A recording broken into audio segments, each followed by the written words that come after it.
He wants to play this kamikaze, this being the best transition team, this kick and run, this. That's the kind of football he wants to play, and I keep saying that's what he wants. He does not want technical footballers who just slow the game down and, you know, who can play against a low block. When you play against a low block, you got to play differently. And I get it. This manager wanted to play, you know, pick a team for Tottenham's high line. Hence why he picked Rashford and Garnacho. But we just can't get the ball to them. We never could get the ball to them because at the same time we got Ugarte, right? You can't really distribute the ball, and we got Kobe, who really wants to play further forward. Kobe, what we need is a ball distributor who plays deep. Kobe's not that guy. He's not gonna pick out a 40-yard pass, like I said. He's not gonna do that. Kobe wants to play between the lines. He wants to drop a shoulder. He wants to do a step over. Kobe wants to attack. He wants to play close to the goal. So you got Ugarte and Kobe. Neither of them are distributing the ball. Can get the ball to Bruno. Bruno's nowhere. Bruno doesn't play any. We've seen how Bruno plays at number 10 role. He doesn't. There's always a hole there. There's always a gap, and that's often because Bruno plays the number 10 role like a second striker. He's almost in Zirkzee's backside. Don't forget when Martial was playing the same role. So often Bruno was playing ahead of Martial. That's what we saw, and that's the game. So yeah, man, we just got a midfield that can't keep the ball, that can't move the ball, that can't rotate the ball. There's no there's no continuity or there's no cohesion in how we're building up at all. And then we got the front three, and the only person in the front three that can keep the ball is Zirkzee. Rashford's not really good with his back to goal. Garnacho's not good with his back to goal. Both Rashford and Garnacho want to play football facing the goal. They want the ball over the top. So only Zirkzee he's the only option that can really drop deep and come and link play. Rashford and Garnacho are not going to do that. And that's what I'm saying. Whereas, why play attackers who can only play one way? Why not play Ahmad, who can play both ways? Ahmad can drop deep, play with his back to goal, jump in, link the play, combine with other players, and if you want to put the ball over the top, Ahmad can get that too. He can play with in a high line and run towards balls and catch through balls over the top. He can do that. Why not keep the ball? Play players who can keep the ball, who are technically sound, and who can also be effective on a counter attack. It's not one or the other. Man City don't play one or the other. Man City don't play. Man City can play. You play players who are technically sound, and those technically sound players will counter attack when they need to counter attack and keep the ball when they need to keep the ball. You don't need to play certain players to do certain things when you've got players who could do both really well. That's my problem as well with the way the manager sees football. I don't understand it. This game, like I said, Tottenham weren't that good. This game was about how bad we were. The chances that we gave up to Tottenham today, if we gave up those same chances to Liverpool in that 3-0 game against Liverpool, that game would have been 5-0 against Liverpool. That last chance that flipping Solanke had when Onana, the chances that Onana saved, that Werner chance, that Timo Werner chance that Onana saved, like Onana made about 4 or 5 saves, yeah, where it should have been it should have been goals. It should have been goals. This match should have been 6. It should have been 6, and we were nowhere near Tottenham's midfield, nowhere near, and that's on the manager. Casemiro made one mistake. He made one mistake, and since then we haven't seen him. You got to play Cas. I've seen enough of Ugarte now to understand what Ugarte is. We all understood what he was. He's somebody who ran around and ran, won the ball, and just gave it.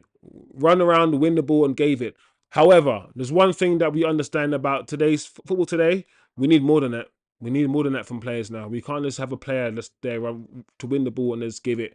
We have to have a player who's also really technically, like Kante, despite the fact that he runs around, wins the ball, then gives it. He's also quite technically sound on the ball. Not the best.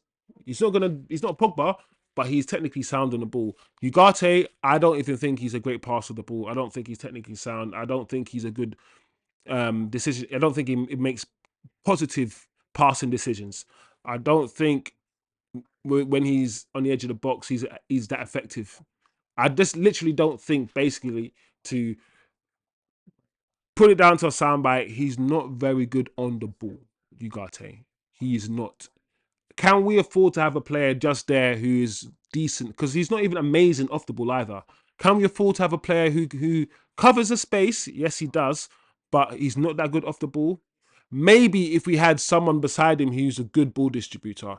And Kobe is somebody who I've always said needs to play further forward. The defense today, Martinez, I keep saying in my streams, all the time on my streams, let's keep an eye on Martinez. Let's keep an eye on Martinez because since Martinez won the World Cup, and let's be real, he hasn't been the same, and he's steadily declined. He's been less available than Varane has been. Yes, Varane is one labelled injury prone. Martinez has been the most injury prone defender after Luke Shaw. Obviously, let's just rule Malacia. Let's not even talk about Malacia. But after Luke Shaw that we've had, and since he's come back, he hasn't been the same. He's been skinned many times now on the halfway line, and I keep saying I don't know how good he is now. We've seen him on the halfway line. We've seen him when we defend the high line. I don't know how comfortable he is. I don't know how comfortable he is when he has to be when he's pulled out wide in a left back position. He's vulnerable there. Let's continue to keep an eye on this man in that position. Today he wasn't good. Ligt was our best defender again. Dalot again, 2 matches in a row. When I've said Dalot, I always back Dalot. Dalot is a very technically sound fullback. He's very good, but he is better as a right back.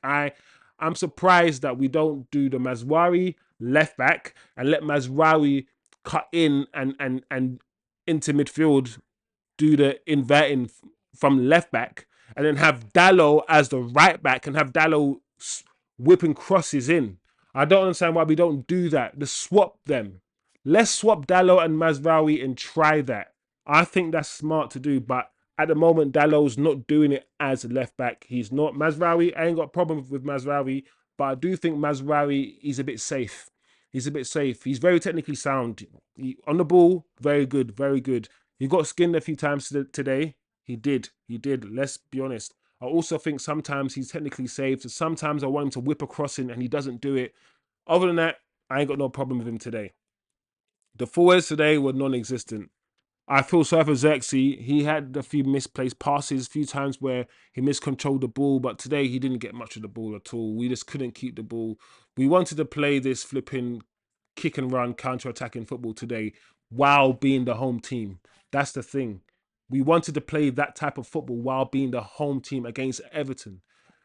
My Lord, this is the match. Listen, I'm done. I'm done. Anyway, let me check some of your comments, guys. Let me quickly check some of your comments. Geordie, what about McKenna? Would he fit United? Okay, Geordie, the thing about McKenna, yeah, I remember when McKenna's name was floated around. What did he see online, bro?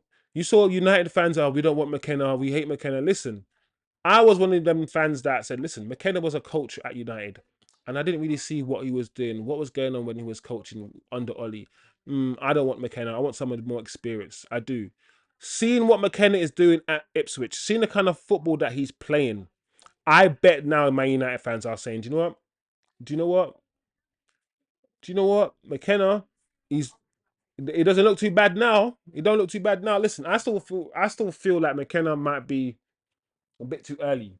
But the football that McKenna's playing, listen, bring that football to Man United and I'll be happy. I would be happy. Trust me. But I need an experienced coach who can work with all different types of players, young players, old players, experienced players, who knows how to win. This guy's a fraud. I'm done with this guy. Let me see. Oh, new person up in the chat, brand new. Big up yourself, Devilius Theory. Hope I pronounced that correctly. We're always underdogs when playing big teams. We can't just play with this. Eric Ten Hag. Varane was a great defender. Yeah, Varane was a great defender. I think. Do you know what's interesting? More and more people are starting to understand how important Varane, was when playing with Martinez and how much Varane hid Martinez's deficiencies as a defender. From his deficiencies in terms of his height, let's not get it twisted. We don't talk about the fact that he's small because it's not really a problem. And the reason why it's not really a problem is because of how we defend and how Varane, the positions Varane used to take up, and the fact that Varane used to pick up the biggest guys. Varane is very intelligent, so he knew how to play with Martinez. When Martinez was the one to engage the centre forward, engage the attacker, while Varane was the one, obviously, who stepped back, who disengaged, who swept up, who, dropped deep. And they had that understanding. And the reason why they had that understanding is mostly because Varane was really smart. Varane knew how to cover up Martinez's deficiencies. Now you're seeing a lot of Martinez's deficiencies out in the open, and they're not being covered up. They're not being covered up. That's why I'm saying let's keep an eye out for Martinez. I'm not saying he's the biggest problem. He isn't the biggest problem by far. But if we want to get to the next stage, let's just keep an eye out. And yeah, like I don't understand why after 3 years with this manager we can't still play a coherent style of football. Look at what I called him the pastor Coglu's done for Tottenham. Look at what Maresca's done at Chelsea. Very quickly, very good managers and top managers install and implement a style of play. Very, very quickly, you see a change. You saw a change in Tottenham when Pastor Coglu came in. We still, after 2 seasons, this is our 3rd season, we still don't understand what style of play, what type of football this manager wants to play. We've gone from trying to get, like I said, De Jong, to then getting Casemiro, to then getting Mason Mount, to then getting Ugarte. It's like, where is the consistency in the style of play? Like, are we getting technical footballers who are just really, really technically sound? Are we getting people who can do everything? Like, there's no consistency in this type of football or footballer, both the football that we play and the footballer that we want in the transfer window. Like, and I hope and I believe that with INEOS, there's going to be a bit more of direction. But I still want to understand, because when INEOS came in, they said that they wanted to play, well, I was told or led to believe that they wanted to play a more possession-based, more technical style of football. Less kick and run, less Rashford and Garnacho kick and run style football, more keep the ball style football. I don't see that right now. And if we are trying to play that kind of football, why are we getting Ugarte, who can't play that style of football? Who, as I said before, Luis Enrique, the PSG manager, came out and he said the reason why I'm selling him, the reason why he hasn't worked out, the reason why I don't play him is because he doesn't play the football that I want to play, i.e. he doesn't play that possession-based football. He don't play the way I want to play. And that's the kind of footballer that we brought to our club. A footballer that might be good off the ball, but he's not good on the ball. So what kind of football team do we want to be? What profiles of footballers are we really trying to seek out? Why have we not got that ball playing DM? That DM that sits deep and who can just, that Michael Carrick, that Rodri, who can just control the tempo of the game. Control it, slow it down when it needs to be slowed down. Take the sting out of the game when the game needs to be. Speed it up. When he wants to speed it up, just do one touch football. Just stay there in the middle. Why can't we get, where is that footballer? We've lost Pogba, who could do it. And since we lost Pogba, Bruno hasn't been the same. Nobody's been the same. Since Pogba's come out the team and we've lost that distributor from that position, Bruno's goals and assists have dried up. Everyone looks shit. We need that player. We need that player. I'm tired of watching this now, man. I'm done. This game could have been 6.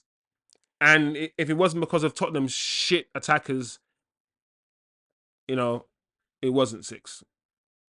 That's why it wasn't 6. It is what it is. Anyway, guys, let me know what you guys thought of the game. Let me know. Comment below. It's crazy out here, man. It's crazy. We go on, man. I don't know what's going to happen. Is Ten Hag going to get sacked after this match? Probably not. Probably not. But what can we do? But we keep going. We keep going. Anyway, smash the like, guys. Share the video, and I'll see you guys next game in a bit. Warn yourselves.